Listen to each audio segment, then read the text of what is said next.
Analiese says up until she was a teenager, her life was very different. A lot of people didn't know I was sick because I didn't have the cough, problems running or keeping up with everyone.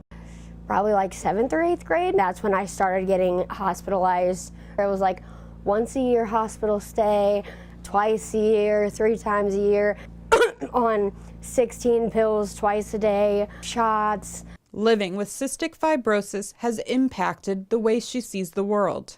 I try and live life to the fullest, try to be with family and friends and go do what I want when I want. Her go-getter attitude was obvious when she wasn't letting anything stop her from a water fighting competition.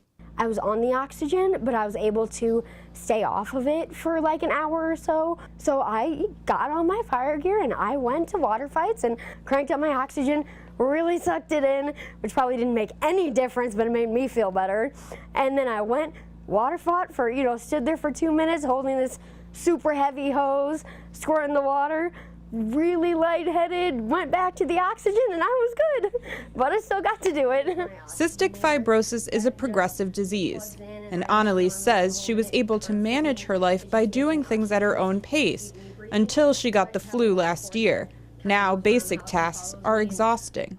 Doctors told Analiese she needs a lung transplant. The doctors did say that if I don't get them within a year or two, that I won't, I'll probably pass away. And says receiving new lungs would mean everything.